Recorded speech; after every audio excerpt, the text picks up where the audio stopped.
और उसके बाद जब घोर कलयुग आएगा, यहां तक लिखा है भागवत में कि 30 वर्ष की आयु परम आयु मानी जाएगी।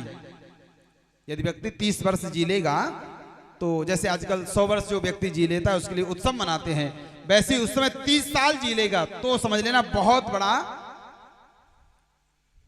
काम कर लिया। सच मानिए, अब आयु बहुत कम होती जा रही है।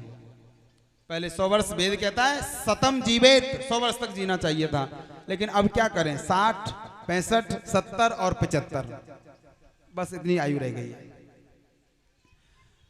और इतने टैक्स कर जिसे बोलते हैं प्रजा के ऊपर बढ़ने लगेंगे घोर कलयुग में, और उस कर से परेशान होकर के जीव जंगलों में भागने लगेंगे, लेकिन वहां भी व्यक्ति को आराम नहीं मिलेगा, जंगल बचेंगे ही नहीं, सब शहरीकरण हो जाएगा, खेत समाप्त, केवल सब महल ही महल दिखाई देंगे, गगनचुंबी इमारतें दिखाई देंगी, और भूख प्यास से परेशान होकर के व्यक्ति जब परेशान होने लगेगा और अराजकता इतनी बढ़ जाएगी, राजा लोग, राजा का मतलब नेता, अनाचार पापाचार भ्रष्टाचार करने लग जाएंगे, कोई सत्कर्म नहीं बचेगा, कोई यज्ञ अनुष्ठान नहीं बचेंगे। और याद रख लेना, अभी तो कथाएं सत्संग पूजा पाठ बहुत हो रहे हैं, लेकिन जब घोर कलयुग आएगा ये सब समाप्त हो जाएंगे, सब विलुप्त हो जाएंगे।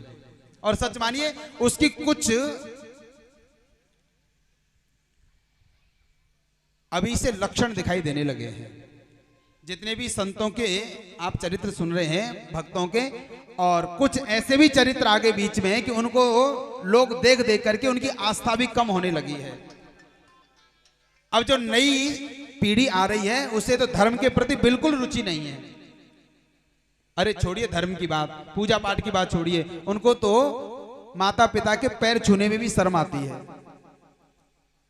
धर्म कर्म समाप्त हो जाएंगे, तब कल की भगवान अवतार लेकर के आएंगे, और जितने भी दुष्ट राजा होंगे उन सब का वध करके और पुनः सतयुग की स्थापना करेंगे। जो आज नर नारायण भगवान उत्तराखंड में तप कर रहे हैं उनको राजा बनाया जाएगा और पुनः सतयुग की स्थापना होगी। राजन, वैसे इस कलयुग में तो बहुत दोष हैं, लेकिन एक सबसे अच्छा गुण है, क्या बोले? हरि नाम। कलेर दोष निधे राजन एको महान गुण, सबसे बड़ा गुण है कि कलिकाल में ना तपस्या करने की आवश्यकता है, तब कर नहीं सकते क्योंकि एक आसन पर बैठा ही नहीं जाता है। हम तो यहाँ 3-4 घंटे की कथा में बैठते हैं तो 3-4 घंटे की कथा में 5-7 आसन तो बदल ही लेते हैं। कई लोग तो ऐसे बैठ जाते हैं दरिद्र आसन लगा करके, इसे बोलते हैं दरिद्र आसन। और कई तो ऐसे महापुरुष होते हैं भागवत की तरफ भी पैर करके बैठ जाते हैं, लंबे पैर कर लिए। अब बताइए ध्यान कहां से लगाएगा वो?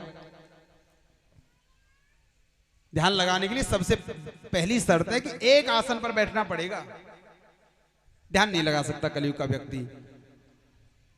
कृते अध्याय तो विष्णु त्रेतायम यजतो मखई, जो त्रेता में यज्ञ करने से फल मिलता है वही कलयुग में केवल हरि नाम लेने से मिल जाता है।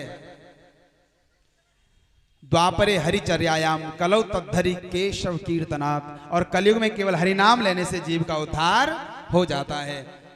चैतन्य महाप्रभु ने लिखा है हरेर नामैव हरेर नामैव हरेर नामैव केवलम कलौ नास्तेव नास्तेव नास्तेव गतिरन्यथा।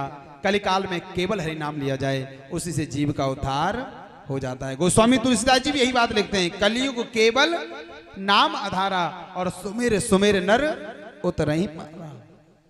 प्रेम से बोलो राधे राधे।